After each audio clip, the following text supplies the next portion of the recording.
BookTube, Sarah here, and welcome to my channel. Today I'm coming to you with a quick and fun little tag. I saw this over on Steph's Romance Books Book Talks channel. I will leave her linked in the description box below. She's doing Vita this month, which is, I think, Vlog Every Day in April is what it stands for. So she's doing a lot of really fun tags. And I saw this one and I thought, yes, I think I need to do this one. And this is the over 30 book tag. So it is meant for booktubers who are over the age of 30.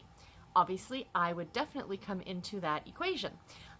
This was created by, this tag was originally from Ink Not Blood, her channel. So I will leave the original video linked in the description box below as well.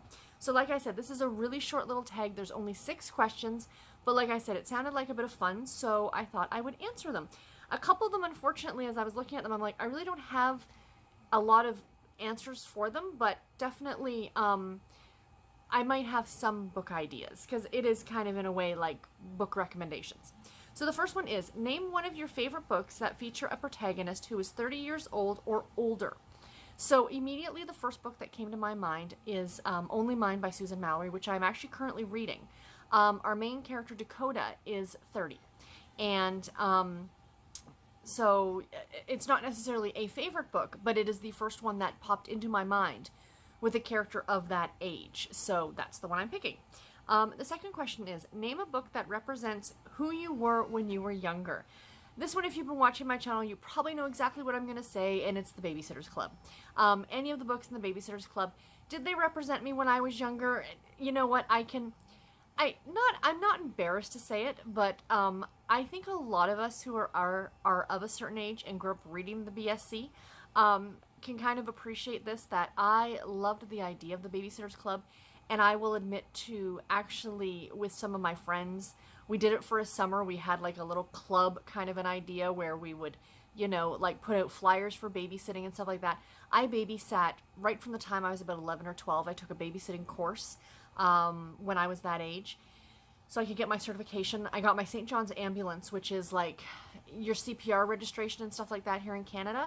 I actually still have that. Not the original one that I got oh so many years ago, but I have upkept it every few years when you have to get recertified. So I am still certified, you know, for CPR. I'm actually now, as an adult, fun fact, I am certified to use a defibrillator. The funny thing is when I was taking that St. John's ambulance course to do that, because I actually did that through work. They wanted somebody in each area of the building to be certified to do that, because we do have those in the building. And the very, very sad part is that I always think to myself that I'm the one who would probably need it. Just because of my cardiac issues, but I'm the one who knows how to use it. But yeah, so anyway, fun fact. But yeah, I've always loved kids. I've loved babysitting. For a brief period of time when I left college the first time, I actually spent a year as a nanny for 2 little girls. So yeah, kids, I love kids. And I mean, I joke here occasionally, if you watch my videos and stuff like that, about, you know, because I can't have any children of my own. And Garrett and I are perfectly content, you know, not being parents. I love kids. I love other people's kids because I can send them on home and I still get my quiet time. But yeah, so like going back to the original question, yes, it would definitely be the Babysitter's Club, because that just defined my childhood. Question number 3, name a book that represents where you are in your life now. This one and the next one are ones that I kind of had a bit of a hard time with, because I can't think of a single book, because there are a lot of books that I read where I'll come upon a character and think, yes, I understand where you are. I understand where you're coming from. You know, different aspects of their life, you know, with the whole work-life balance thing. And it's one of, to the opposite end of this question, it's one of the things that I've always had a hard time with in books, especially romance novels, where it seems a lot of the romance novels, the end game seems to be to have a child, whereas that's not anything I'm ever going to do myself, that I can't empathize necessarily. I can empathize, but I don't have that same goal. Does that make sense? So to the opposite end of this question, books like that I can't really identify with. Whereas books where the couple is just, you know, going through maybe some hard times, finances or what have you, you know, beginning stages of a relationship. Not that I'm in that. I've been married almost 10 years now. But, you know, more of that the whole career thing. I'm laughing a bit because last night I was watching one of Karen over at Rather Be Reading, one of her vlogs, and she was reading the Michelle Obama book, Becoming, and she was talking about how, you know, she didn't know what she really wanted to do with her life, and I'm like, I am 40 years old and I still don't know what I want to be when I grow up. You know, that's one of my favorite sayings. I am not someone who has any interest in climbing the corporate ladder. I have no interest. I am perfectly content to come in every day and do the very same job. Yeah, my work right now is a little stressful, but I am very happy to come in and just do that same job every day. You know, I'm fine not advancing in my career. I know a lot of people might look down their noses at that, but I'm not. I am perfectly content to go in, do my job, and go home. My job is not my life. My job is what makes me money to live my life. You know, in a lifestyle, in a way that, to use an old phrase, that I'm accustomed to. You know, not that we have a lot of money, but we're comfortable. You know, we can keep a roof over our head. We can get food, and we have extra money for if we want to do a little traveling, or we want to buy that thing that we want. You know, like that's my end result. I just want to be happy. I do not want to be stressed out about work. I do not want to be going home and having to worry about emails from work or phone calls from work. That's not an interest to me at all. Anyway, sorry, side tangent there. It's going to happen in this kind of a tag, guys. Name a book that represents something that has never changed about you. Same thing. Pretty much just see the same answer from before. You know, again, I can't pick a single book. You know, there are a lot of authors that I find write characters that I can really relate to. Some of the reasons why I love Susan Mallery so much is that a lot of her characters, and same with Jill Shalvis, especially Jill Shalvis, she tends to write characters that are a little goofy and are a little fun and don't mind falling on their faces, sometimes literally. You know, they can brush themselves off and, you know, pick themselves up and brush themselves off, and they're okay laughing at themselves. That's pretty much my my life motto is, you know, laugh before they laugh at you, kind of an idea. Life is too short, and you know, you gotta have some fun. So, you know, characters in Jill Shalvis's books, Susan Mallery's books, Sarah Morgan's books, definitely. You know, all these authors write characters that are extremely relatable to women, you know, how I might have been 10 years ago, but how I can see them growing up and evolving into people that haven't changed so much into their 40s. So I think that's fantastic.